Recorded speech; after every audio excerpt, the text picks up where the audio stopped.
ठीक। Last class में क्या कर रहे थे, ग्रेविटेशनल पोटेंशियल सेल शुरू किया था, जहां तक मुझे याद है। एक बार देखते हैं।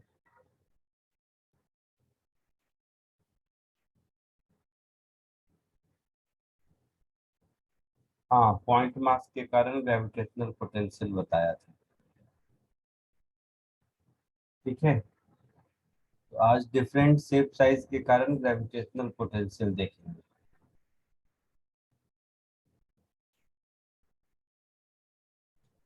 Heading is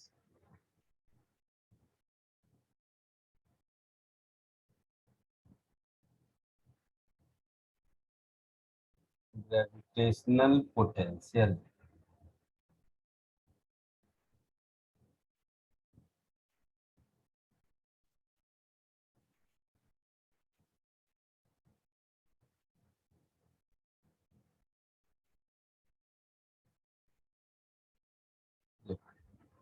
ग्रेविटेशनल पोटेंशियल में सबसे पहला फॉर्मूला पॉइंट मास का हम लोग किए थे,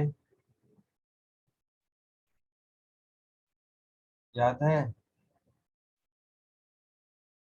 पॉइंट मास के कारण ग्रेविटेशनल फॉर्मूला लास्ट क्लास में निकाला था ना, -gm हाँ अपॉन सर। हाँ r। सर। ऐसे ही अलग अलग मास डिस्ट्रीब्यूशन के लिए रिंग डिस्क सबके लिए निकाल सकते हैं। हाँ सर। जैसे यूनिफॉर्म रिंग है,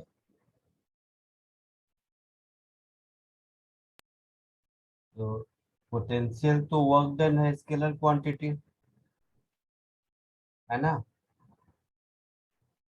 तो कोई पॉइंट पी जो यहाँ से x डिस्टेंस पर है,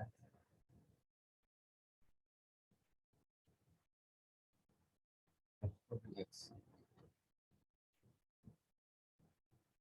और इसका रेडियस r है, तो इस पॉइंट पर जितने भी पॉइंट मास होंगे सब तो सेम डिस्टेंस से पे होंगे ना।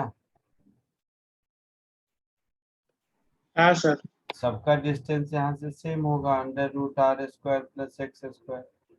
तो सारे पोटेंशियल को ऐड कर देंगे तो कॉमन सेंस है, क्या हो जाएगा, -g total mass m upon √r² + x²। आया समझ में?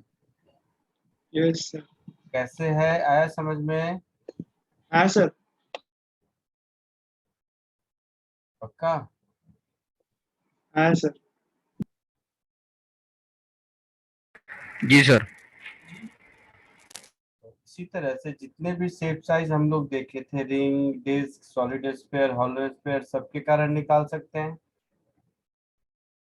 और ये फील्ड निकालने से ज्यादा आसान है ना। यूनिफॉर्म डिस्क,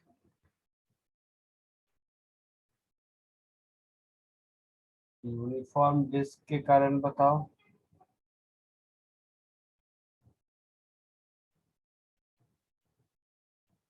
किसी पॉइंट पर ग्रेविटेशनल पोटेंशियल, जैसे ये डिस्क है,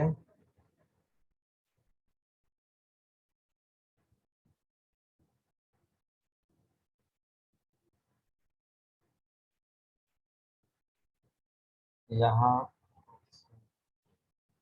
इसका रेडियस r है, ये डिस्टेंस x है। तो इस पॉइंट पर पोटेंशियल ढूंढना है ना। हाँ सर। Yes sir. तो इस पॉइंट पर इलेक्ट्रिक फील्ड का, सॉरी, ग्रेविटेशनल फील्ड का तो फॉर्मूला पता ही हाँ सर। है ना। तो अगर ध्यान से देखोगे तो किसी चीज में, सब में ये काम दे देगा। Potential at any point P क्या हो जाएगा, E.dr, E.dr का इंटीग्रल इंफिनिटी से x तक, यही होगा विथ माइनस साइन।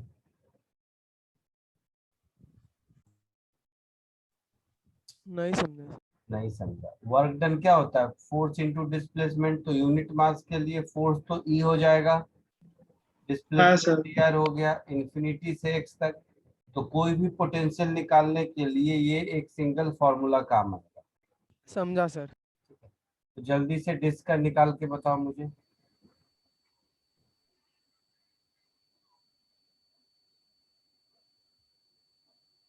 ऊपर वाला दोनों पहले कॉपी कर लो और उसके बाद डिस्क का निकाल के बताओ।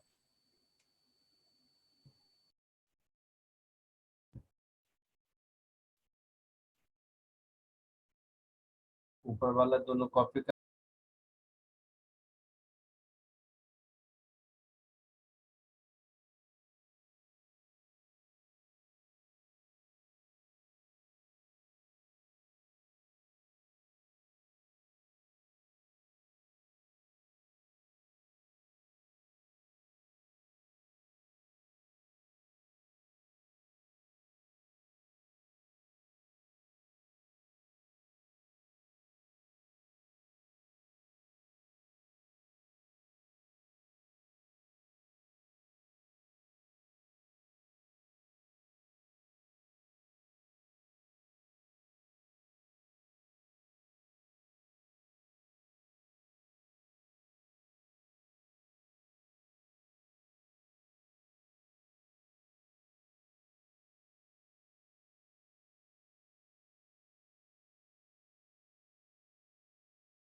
बोलो, आया कुछ?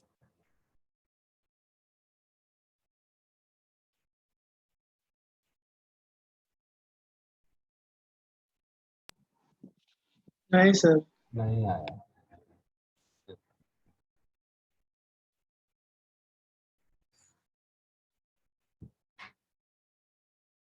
फील्ड का एक्सप्रेशन क्या था?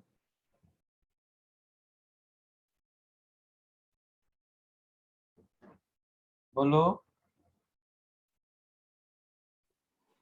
Sir 2 gm x/r² multiplied by 1/x। GMX upon R² multiplied by 1/।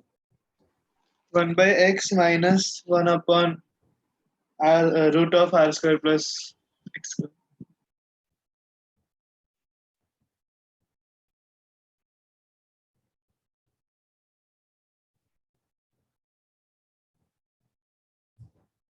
यही होगा। हाँ सर।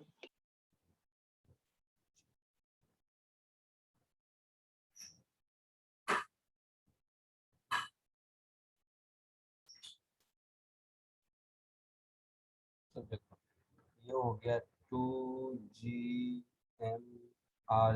ये सब बाहर। ये जो पहला टर्म है ये हो गया dx,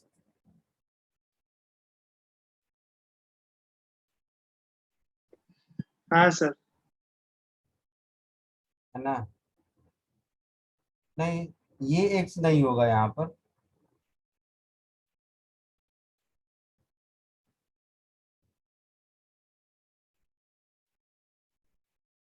कुछ गलत बताया फिर का फॉर्मूला तुम लोगों ने।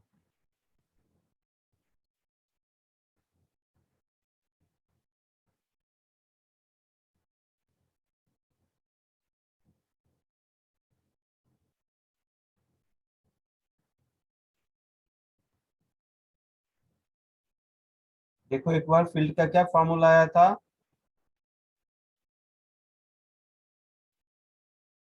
जिसके केस में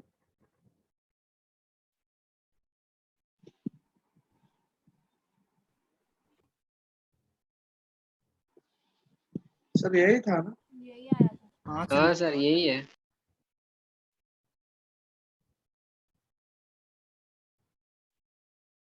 यही है।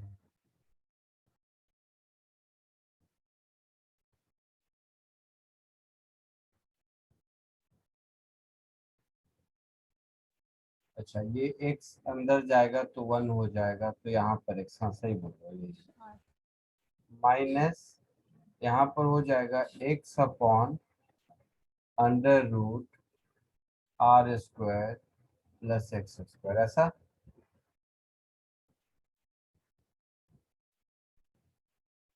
ठीक है, हाँ सर। तो ये हो गया यस। x। इसका इंटीग्रेशन करोगे तो इसका इंटीग्रेशन कैसे करोगे? तो देखो, x² का डिफरेंशिएशन ऊपर दिख रहा है। हाँ सर। 1/2 यहाँ कर दो, यहाँ 2 कर दो, हाँ सर। तो 1/√z, मतलब z⁻⁻हाफ, तो z⁻⁻हाफ प्लस 1, z⁻½ अब 2√z होगा।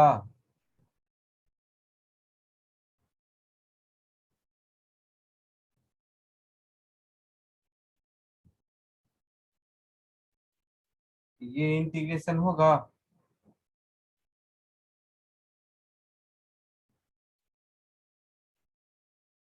बोलो। हाँ मैंने जो इंटीग्रेशन बोला वो समझ आया कि नहीं, पहले ये बताओ। Yes sir. मैंने कहा r² प्लस x² को z पकड़ लो, हाँ सर। तो dz क्या हो जाएगा? 2x dx, वो ऊपर में है, हाँ सर। तो ऊपर dz हो गया। समझ रहे हो? हाँ सर समझ गया। हाँ सर। पक्का? हाँ सर। तो ये 2 गया, तो ये तुम्हारा बच गया कुछ ऐसा 2gm अपॉन आर स्क्वायर। अच्छा, यहाँ एक माइनस साइन था पहले से, याद रहे, है ना, into x minus under root are square plus x square, ऐसा कुछ। हाँ सर। So, है ना। इसमें लोअर लिमिट इंफिनिटी और अपर लिमिट एक्स रखेंगे, तो लोअर लिमिट इंफिनिटी और लोअर लिमिट इंफिनिटी रखेंगे और अपर लिमिट एक्स रखेंगे, तो फाइनली ये वाला एक्सप्रेशन मेरा हो जाएगा कुछ ऐसा -2gm upon r square, upper limit minus, ऐसा कर दो इसको, r square plus x square और इसको माइनस एक्स। ये आपका पोटेंशियल एट पॉइंट पी का वैल्यू होगा।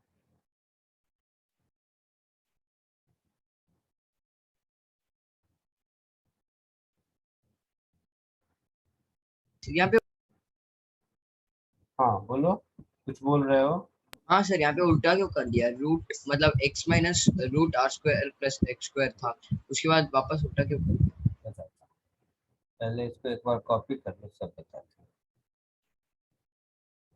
तो इसको उल्टा करने का अगर पूछोगे तो ये जो फील्ड का एक्सप्रेशन था आपको याद होगा, इसमें भी माइनस साइन था, ऐसे समझ लो। जो फील्ड का एक्सप्रेशन था वो माइनस था यहाँ पर, हाँ हाँ सर। सर। तो हाँ ये सर। माइनस यहाँ ई डी आर, तो ये माइनस को यहाँ कर दो तो यहाँ प्लस कर दो, याद रखने के लिए। तो इसको प्लस कर दो, इसको बाहर लिया तो इसको माइनस कर दो, ठीक है। हाँ सर, समझा। हाँ सर। कॉपी कर लो।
Sir, hmm, sir square root are square plus x square को जेड मान लिया, वो वाला पार्ट एक्सप्लेन करोगे वापस?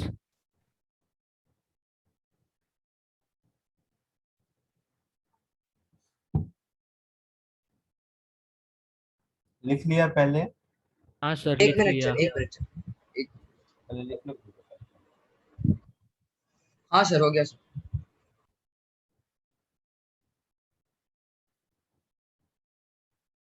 ये वाला इंटीग्रेशन, ये वाला इंटीग्रेशन ना। हाँ sir. So let z is equal to r square plus x square, z हो गया 2x dx, इंटीग्रेशन में ऊपर हो गया डी जेड और नीचे हो गया रूट जेड, तो इंटीग्रेशन में z to the power minus half d z हो गया, मतलब z to the power minus half plus one upon minus half plus one, ऐसा हो गया। हाँ सर। हाँ सर। फाइनली दिख रहा है 2 रूट जेड, यस सर, समझा। और हाँ जेड सर। को फिर ये पुट कर दो। ठीक है, आगे बढ़ो। सर एक ही मिनट, वो रेड वाला नोट करना है।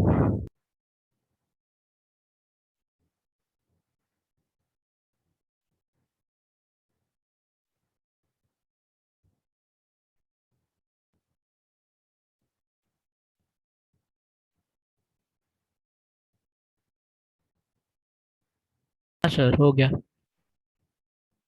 सर एक सेकंड।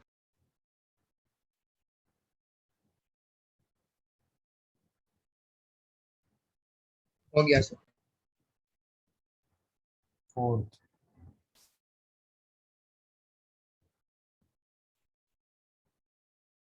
Always fair.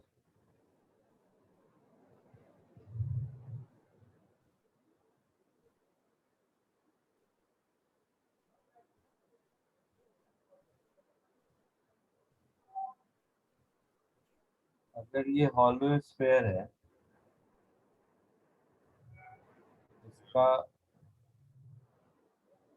मास m, रेडियस r, इससे x डिस्टेंस पर पॉइंट p है, यही कहानी है। हाँ सर। तो आउटसाइड पॉइंट के लिए तो पॉइंट मास जैसा होगा, हाँ सर। तो वो तो हम सीधा सीधा लिख सकते हैं कि v is equal to minus g m upon x if x is greater equal to r, कह सकते हैं। हाँ sir. Yes sir. Inside point के लिए क्या होगा?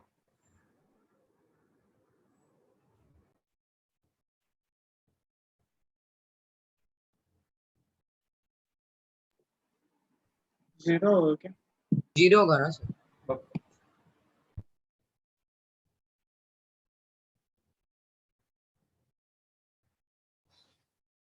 तो देखो, इधर से यहाँ लाओगे, अंदर में फील्ड जीरो होता है, हाँ सर। हाँ सर। अंदर में फील्ड जीरो होता है,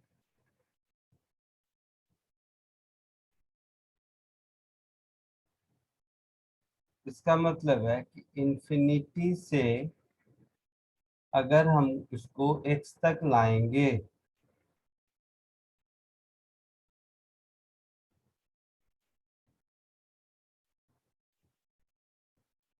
for x less than equal to r, तो पोटेंशियल एट पॉइंट P को हम क्या लिखेंगे? Integral of E dot d x from infinity to P with minus sine, यही लिखेंगे। Yes sir. लेकिन प्रॉब्लम क्या है कि E dot d x infinity से R तक तो E होता है, लेकिन R से फिर P तक, तो सरफेस से इस पॉइंट तक लाने में ये तो फील्ड जीरो होता है, तो ये वाला टर्म जीरो होगा,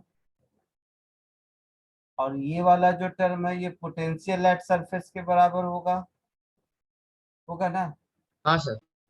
तो ये सीधा सीधा minus g m upon r हो जाएगा। हाँ सर। हाँ सर। मतलब इंफिनिटी से सरफेस तक लाओगे तो वर्क करना पड़ेगा, सरफेस के बाद कहीं भी ले जाओगे तो वर्क करना नहीं पड़ेगा, हाँ सर। हाँ सर, समझा। क्योंकि फील्ड ही जीरो है। तो फाइनली दोनों रिजल्ट को अगर हम मिला दें तो v कुछ ऐसा हो गया, minus g m upon r if x is greater equal to 0, gm upon r, x is greater equal to 0, less than equal to r, और माइनस gm अपॉन x होगा अगर x greater equal to r होगा, ऐसा होगा। तो दोनों को अगर एक साथ मिला दो तो इसका मतलब क्या हुआ कि 0 से लेकर r तक ग्रेविटेशनल पोटेंशियल कांस्टेंट है माइनस जीएम अपॉन आर, हाँ सर। और उसके बाद हाइपरबोलिकली डिक्रीज कर रहा है, ऐसा है समझ में? फिर ग्राफ नहीं समझा। या नहीं समझा? बोलो, क्या नहीं समझा ग्राफ में? 0 से r तक कांस्टेंट है माइनस जीएम अपॉन आर, हाँ सर, हाँ अभी समझा सर पूरा। उसके बाद 1/x के इसमें वेरी कर रहा है, तो ऐसे होगा। ठीक है, समझा।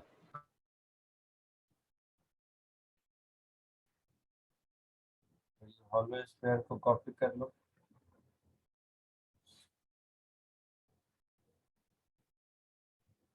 सर एक सेकंड थोड़ा सा ऊपर करोगे?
हो गया। सर एक मिनट।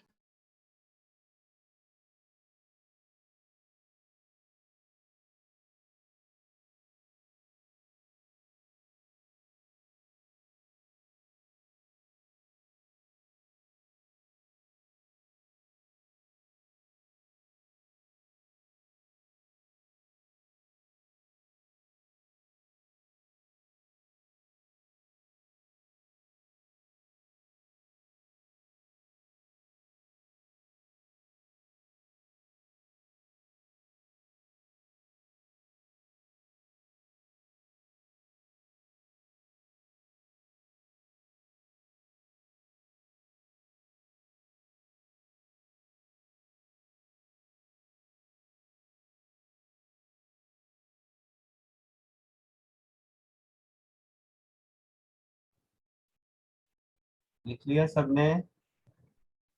सर एक मिनट, ग्राफ बाकी।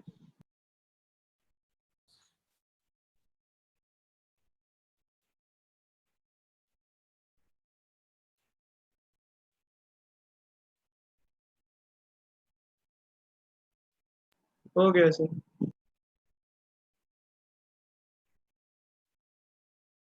सॉलिड स्फेयर का निकाल सकते हो वैसे ही।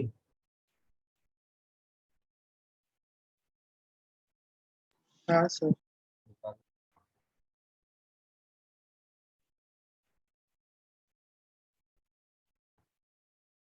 उसमें भी दो केस बनेंगे, इनसाइड और आउटसाइड के लिए। आउटसाइड वाले में तो कोई दिक्कत नहीं होगा, point mass same expression.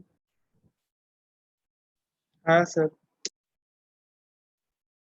Inside वाला ढूंढना पड़ेगा, कोशिश करो एक बार। हाँ तो सर। सॉलिड स्फेयर है, मास इसमें through out the volume distributed है।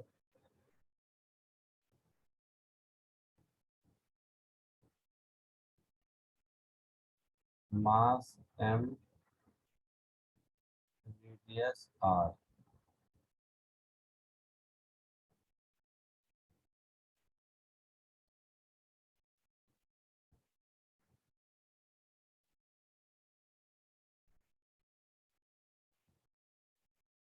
तो किसी पॉइंट P पर अगर x r से ज्यादा है फिर तो कोई दिक्कत नहीं है, ये तो पॉइंट मास की तरह होगा इसका आंसर। हाँ सर। हाँ सर, बाय एक्स। इसमें तो कोई दिक्कत नहीं, लेकिन यही अगर स्फेयर के अंदर हो। कोशिश करो केस 2, खुद से कोशिश करो, पहले फिर बताता हूँ।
आप ही करके दिखाइए।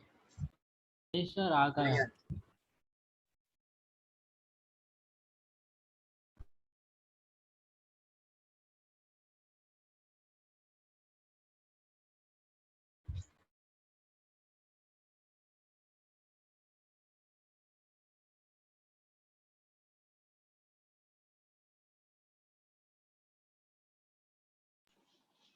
Sir GM x square by r cube है क्या?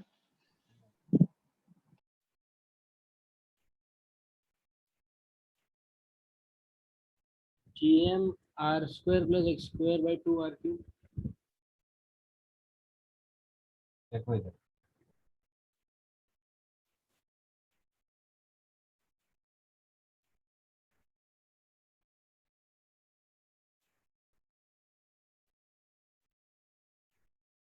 if x is less than equal to r, the potential at point P is equal to minus dx infinity to r minus dx r2x, ऐसा होगा। हाँ sir. हाँ sir. तो ये term तो हो गया पोटेंशियल एट सरफेस, हो गया, सर वो हाँ जीरो हो सर। जाएगा। माइनस ये टर्म इनसाइड पॉइंट पर ई कितना होता है, हाँ सर। ऐसा होता है। यस। इसमें जीरो क्यों नहीं सर? मालूम नहीं। ये तो हो गया minus g m upon r, ये हो गया g m upon r cube, और इधर हो जाएगा एक्स डी एक्स का x square minus r square, कुछ ऐसा। Yes sir. सर बाय 2 भी होगा। हाँ sir 2 r cube।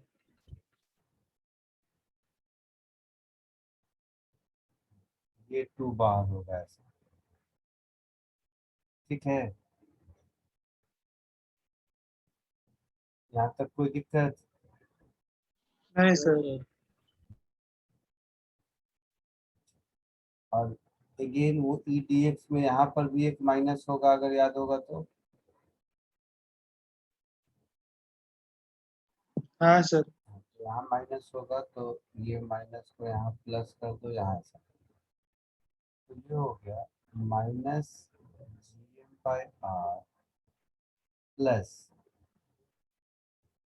Ji m by 2r cube into x square minus g m by 2r, ऐसा कुछ। ये हो गया minus 3 GM by 2r plus GM upon 2r cube x square, ऐसा। इस यस एक्सप्रेशन सर। को थोड़ा और ठीक कर देते हैं।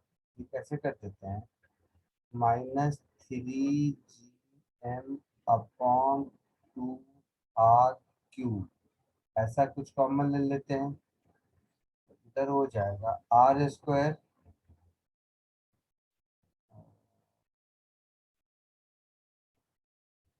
माइनस 3x स्क्वायर, नहीं एक्स स्क्वायर बाई 3। सर -3 को कॉमन क्यों लेना था? मतलब लो नहीं लिया, अब ठीक है। हाँ सर। हाँ sir. 3r square minus x square, ऐसा होगा।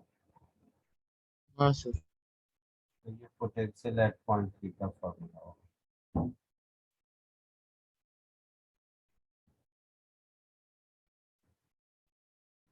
अब इन दोनों रिजल्ट को अगर ऐड कर दोगे केस 1 टू दोनों को, तो फाइनली मेरे पास फॉर्मूला कुछ ऐसा बन गया,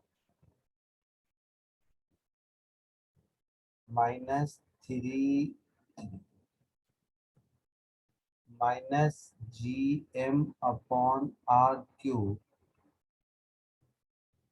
3R² minus x² if x is less than equal to R, sir 2R cube होगा ना? हाँ सर 2 और minus GM/X if x is less than equal to, I mean greater equal to, ऐसा होगा। हाँ सर इसका अगर हम ग्राफ ड्रॉ करें आउटसाइड पॉइंट के लिए तो कोई दिक्कत नहीं है, वही है जैसा रह रहेगा। x is equal to 0 put करो सेंटर पर, तो -3GM/2R हो जाएगा। तो ये ग्राफ कुछ ऐसा हो जाएगा आपका। यहाँ से स्टार्ट वैल्यू हो गई -3GM/2R, यहाँ से डिक्रीज करके यहाँ तक गया सरफेस तक, तो ये वैल्यू हो गई -GM/R। सरफेस के बाद फिर ये हाइपरबोलिकली डिक्रीज कर गया। तो ये आपका v वर्सेस x का ग्राफ होगा।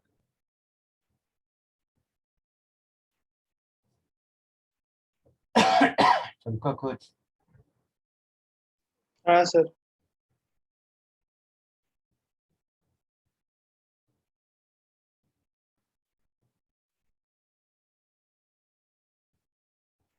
कॉपी कर लो।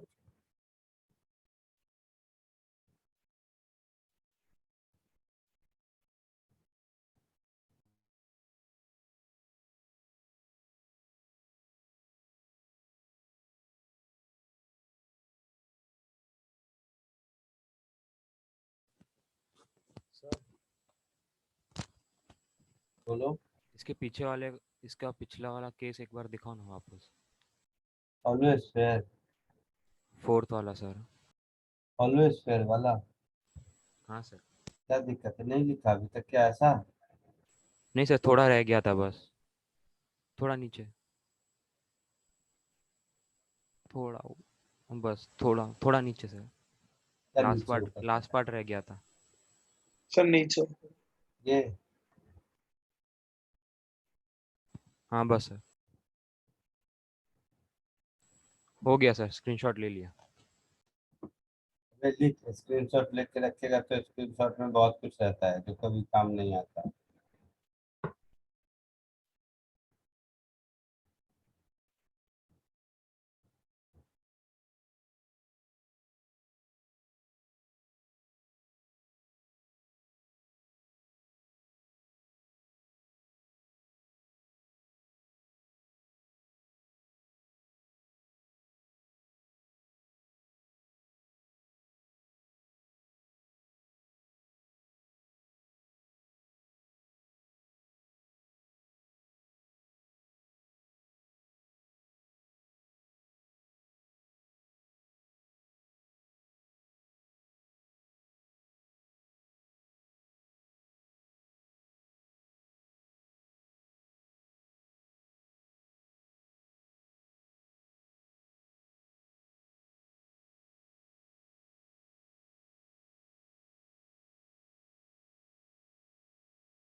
गया सर।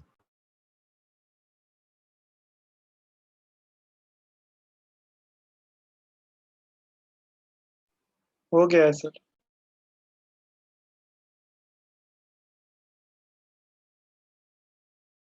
Sir 1 minute.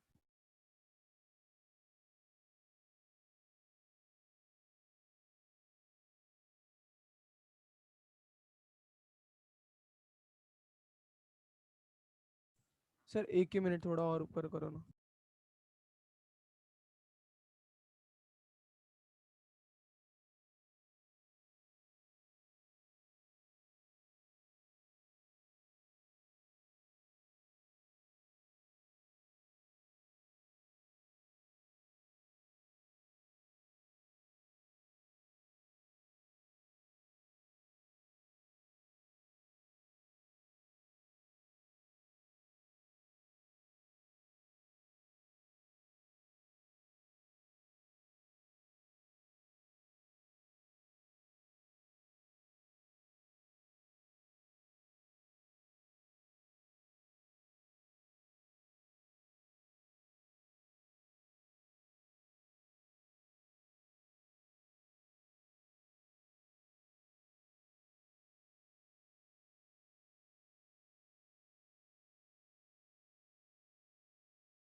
हो गया sir.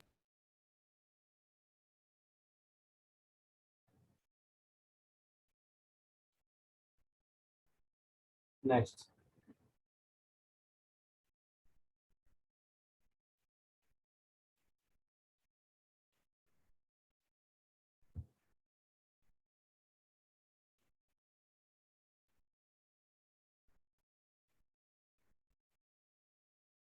interaction energy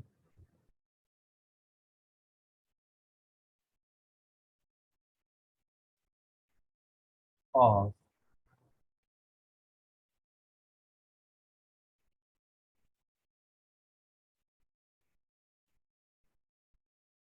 two particle system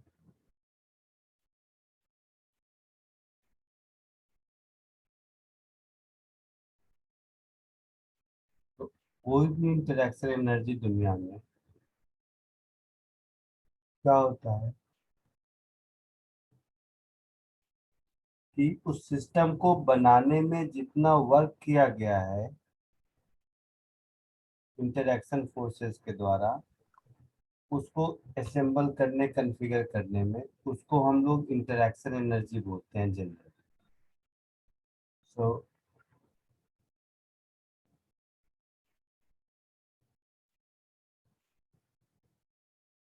in general interaction energy is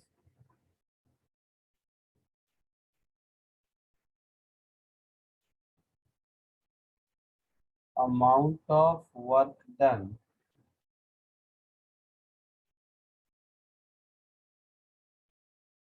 in assembling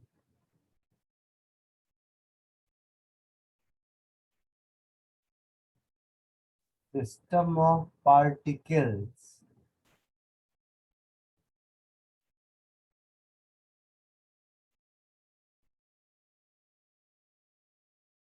against all interaction forces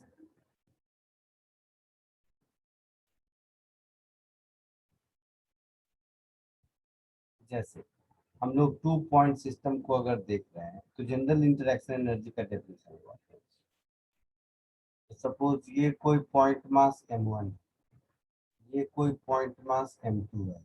मैंने एक सिस्टम बनाया जिसमें कि m1 m2 दोनों साथ में r डिस्टेंस पर रहते हैं। सिस्टम मैंने बनाया, इसका मतलब क्या है, दोनों मतलब साथ में r डिस्टेंस पर स्टेबल तो रहेगा नहीं, दोनों एक दूसरे को अट्रैक्ट करेगा। मतलब ऐसा हाँ सर। सिस्टम बनाने में वर्क तो करना पड़ा होगा, है हाँ ना। सर। हाँ सर। ऐसा समझो कि पहले मैं कहीं से उठा के m1 मास को लाया और यहाँ रख दिया, m1 मास को यहाँ रख दिया, नट बोल्ट से लगा दिया, फिक्स कर दिया। अब कहीं दूर से m2 मास को लाया और r डिस्टेंस पर रख दिया। तो एक बार जब m1 मास आ चुका है, m1 मास को लाने में तो कोई वर्क डन नहीं हुआ, है ना। हाँ सर। m1 मास को लाने में वर्क कितना हुआ और फिर m2 मास को लाने में वर्क कितना हुआ। तो m1 मास को लाने में तो कोई वर्क नहीं हुआ क्योंकि कुछ था ही नहीं, किसी को इंटरेक्शन एनर्जी। हाँ बट सर। m1 को जब यहाँ पर रख दिए, फिर m2 को इन्फिनिटी से यहाँ तक लाने में वर्क होगा, क्योंकि अब मुझे m1 के इंटरेक्शन के अगेंस्ट वर्क करना है। हाँ सर। तो वो कितना होगा, तो -g m1 m2 upon r ऐसा हो जाएगा। यूनिट मास के लिए पोटेंशियल डिफाइंड है, तो यूनिट मास की जगह m2 मास है, और क्या।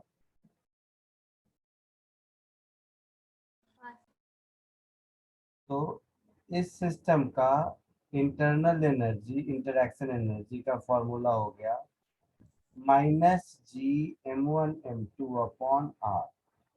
तो अगर दो point system of point mass एक दूसरे से r डिस्टेंस सेपरेटेड हैं, तो उस सिस्टम के पास कितनी एनर्जी होती है, ठीक है।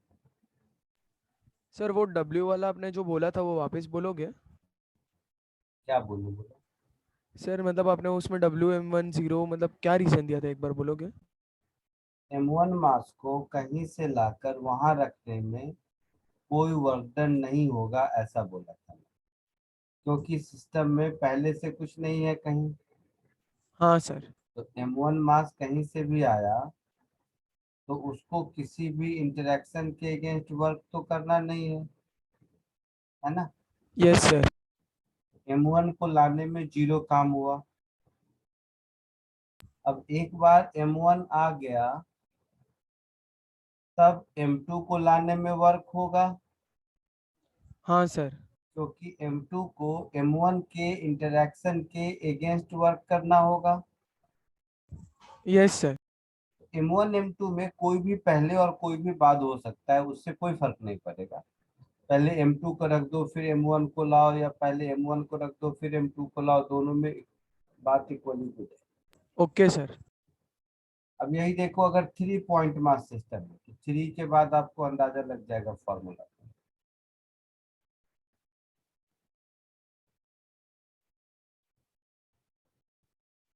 System of 3 point masses.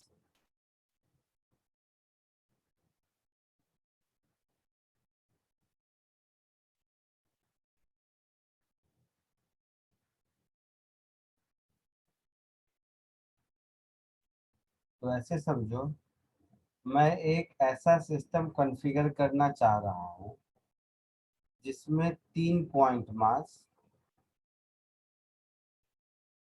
रखा हुआ है, किसी भी डिस्टेंस पर हो सकता है। तो 3 पॉइंट मास मतलब 3 पॉइंट मिलके ट्रायंगल तो बना ही सकते हैं ना। m1 यहाँ है, m2 कहीं यहाँ है, m3 कहीं यहाँ है। 1 और 2 के बीच के डिस्टेंस को r12 कह दो, 2 3 के बीच के डिस्टेंस 2 को 3। r23 कह दो, 1 3 के बीच के डिस्टेंस को r13 कह दो। अब ध्यान से सोचो कि इसको बनाने में मुझे कितना वर्क लगेगा।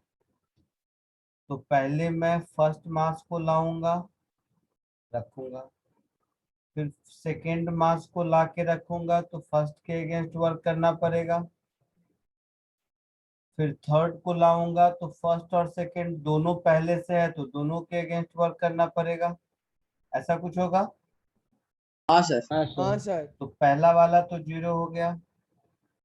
दूसरा वाला देखो, अब पहला वाला रख दिए, दूसरा ला रहे हैं तो -G m1 m2 ऐसा होगा। हाँ sir.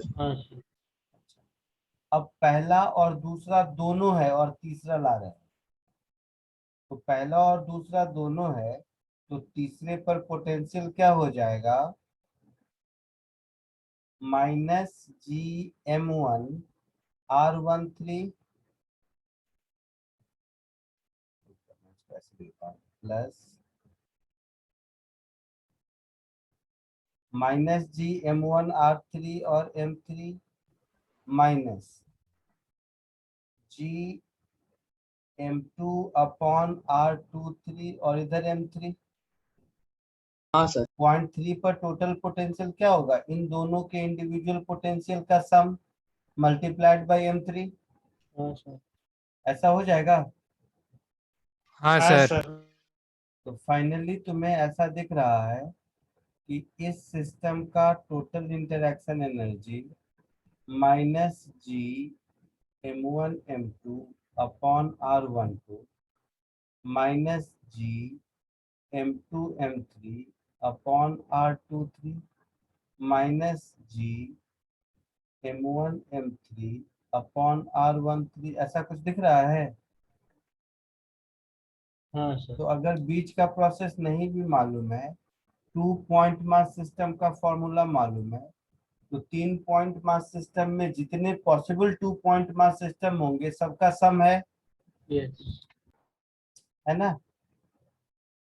That is U system is equal to summation of U of all possible 2 point masses, yes sir. All possible 2 point mass system, और 2 पॉइंट मास सिस्टम का फॉर्मूला याद कर लो। आया समझ में कुछ। यस सर, आया sir.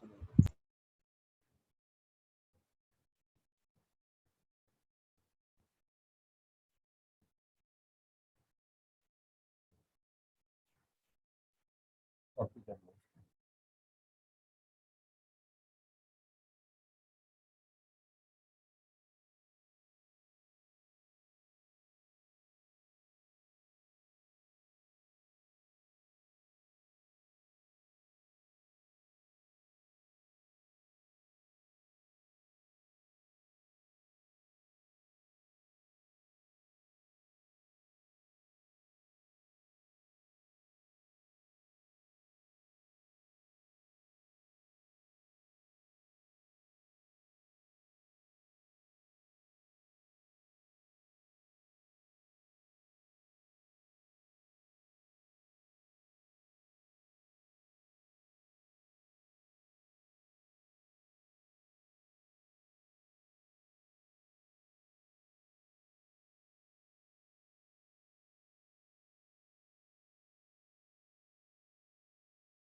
Excuse me sir. Sir इसमें 4 पॉइंट मास सिस्टम होता है क्या? हाँ, 4, 5, 10, 15 कितना भी हो सकता है। Thank you sir.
हो गया सर।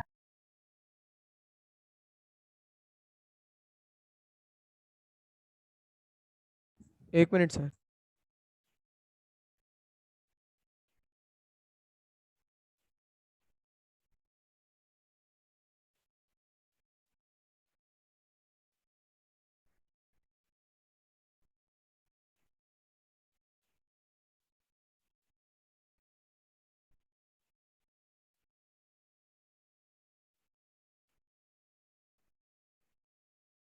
हो गया।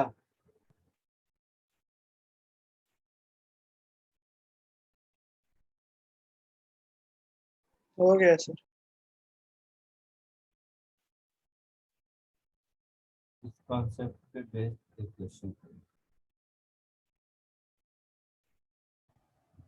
सर वो यू के नीचे all possible. 2 point system. Okay sir.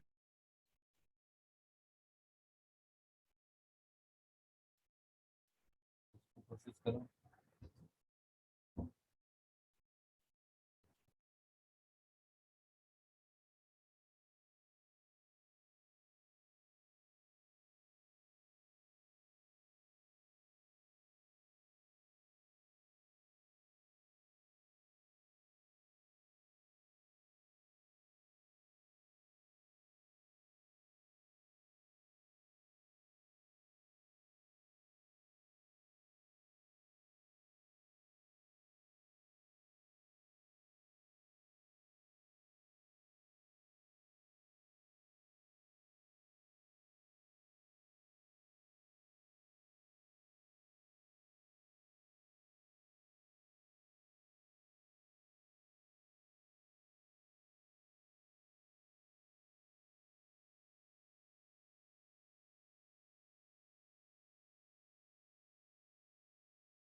इसमें सर सेम क्वेश्चन करवा दिया था सर आपने ऑलरेडी। करवा दिया है पहले। हाँ सर, एक्चुअली ये HC वर्मा के 7th क्वेश्चन है और ये डाउट पूछा था किसी ने और आपने उसको सॉल्व करके दिखाया था भी, तब दिखाया भी था पिछले क्लास। और हाँ, उसमें बोला होगा कि इंटरेक्शन एनर्जी बाद में पढ़ाऊंगा। हाँ सर, आपने बोला था सर। हाँ वही वही। क्लियर है सबको, आगे बढ़े। हाँ हाँ सर। क्या आंसर आया था बता दो।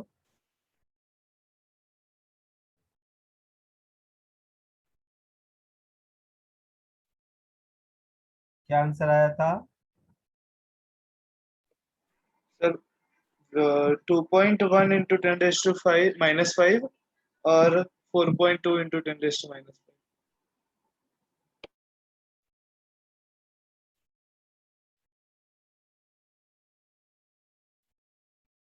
मीटर पर सेकंड में। हाँ सर। देखो मैंने ये लिखा कि क्या करना है।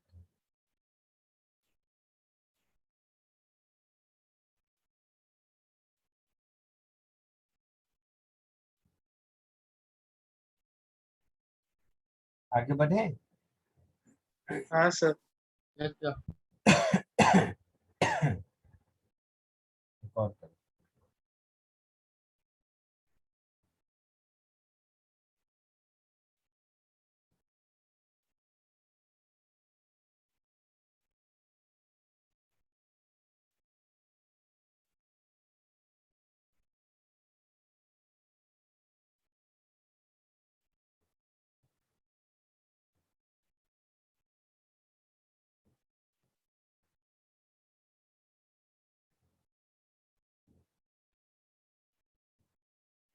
इसको कोशिश करो।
वो क्या है सर?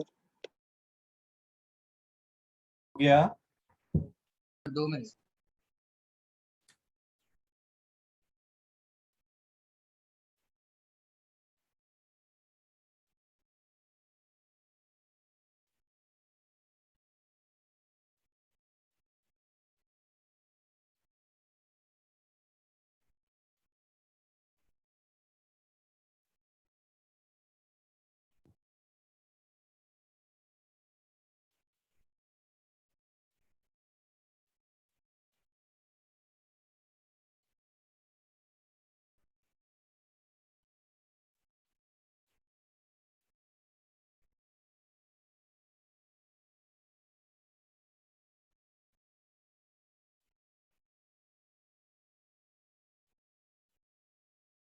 क्या सर?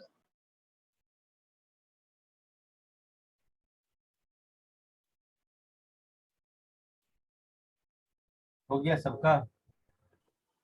हाँ सर। हाँ sir. A part potential energy of the system, ये तो आसान है। कितना हो जाएगा? -3 g m square m m square cube m square divided by d upon square. D, ऐसा होगा? हाँ सर। हाँ सर। ए का यही आंसर हो गया। बी में पूछा है वर्क डन, तो इनिशियल एनर्जी हो गई -3 g m² अपॉन डी, और जब 2d डिस्टेंस हो जाएगा तो फाइनल एनर्जी हो जाएगी -3 g m² बाई 2d। तो वर्क डन क्या होगा? Final energy minus initial energy होगा। तो -3 g m² by 2d minus minus plus 3 g m² by d।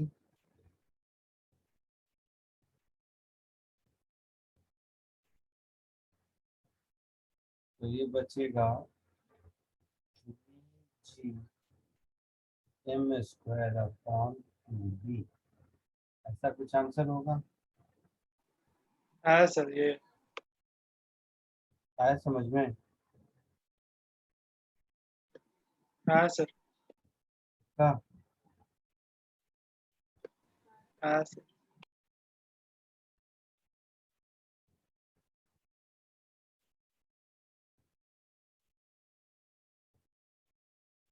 ठीक करो।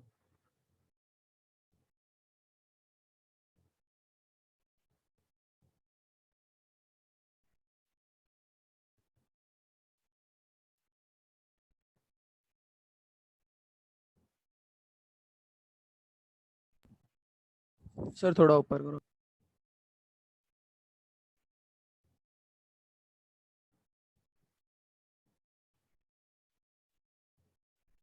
ये लिख लो, उसके बाद थर्ड क्वेश्चन।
आया answer? 2 minute sir.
Sir 1 minute.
आया कुछ?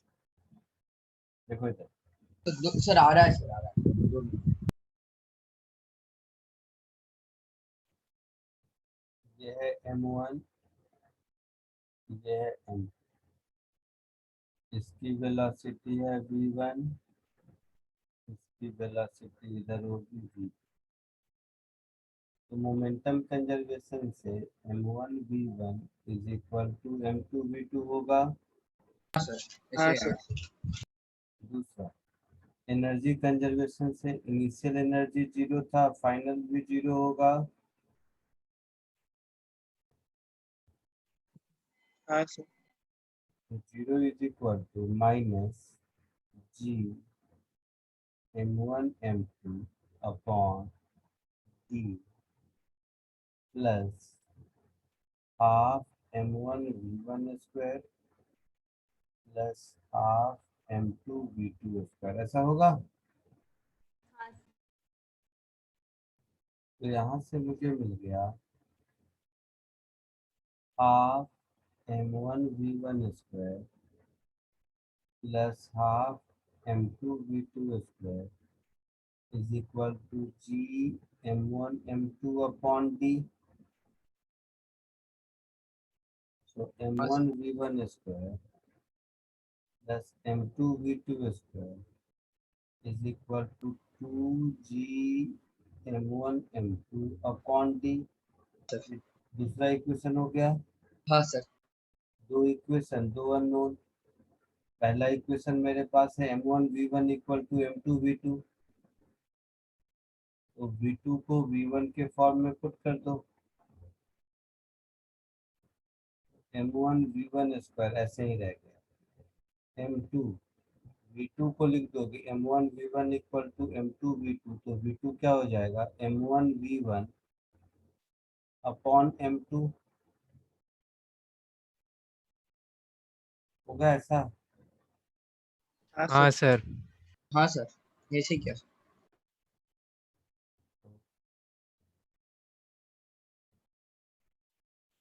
ये हो गया m1 m2 v1 स्क्वायर।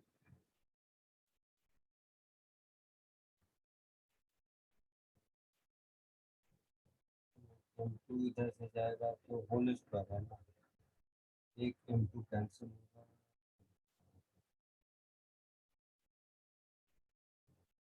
और इधर हो जाएगा m1 square v1 square,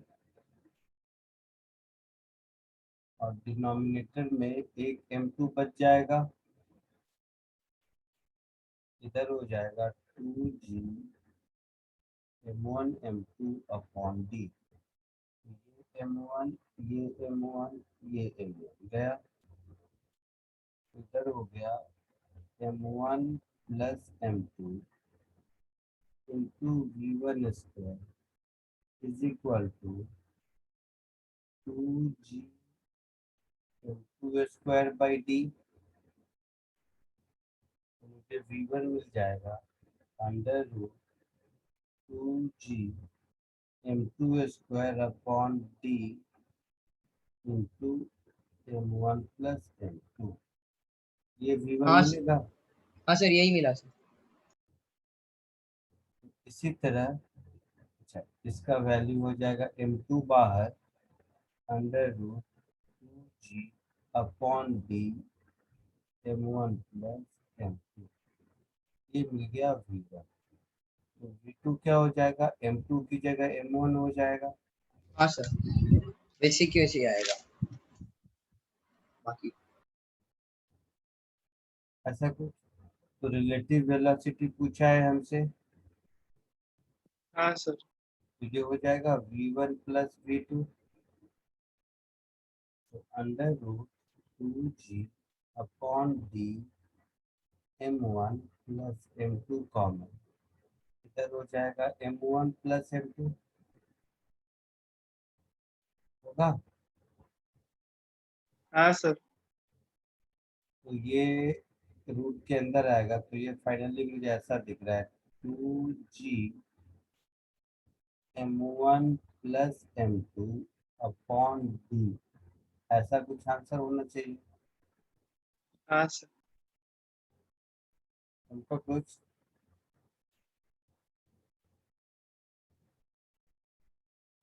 yes. Copy करना।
हो हो गया गया सर। हाँ सर। Sir 1 minute.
हुआ।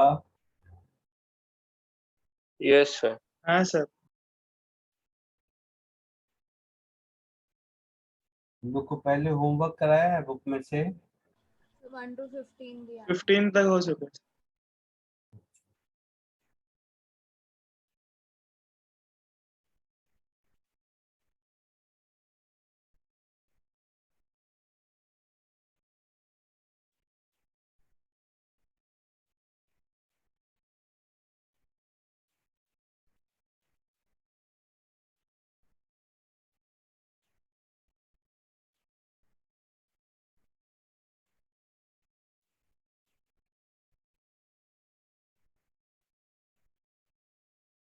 अब 28 तक कर सकते हो, ठीक है। कहाँ तक सर 28। अगली क्लास में डिस्कस करेंगे इसको। 16 to 28, ठीक है। बीच में वो 17, 18, 19 क्वेश्चन एक ही जैसा है सर, बट हो सकता है थोड़ा दिक्कत हो, वैसे है बहुत ही सिंगल, बट देखते हैं अगली क्लास में इसको डिस्कस करेंगे, ठीक है। ठीक है हाँ सर। चलिए, आज के बाय लिए सर। बाय इतना सर ही। थैंक यू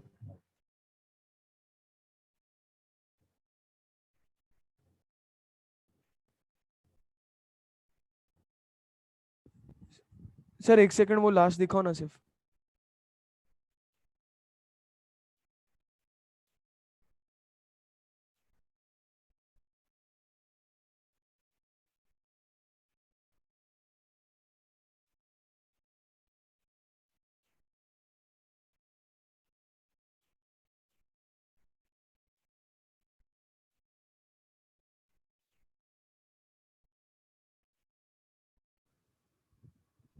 हो गया।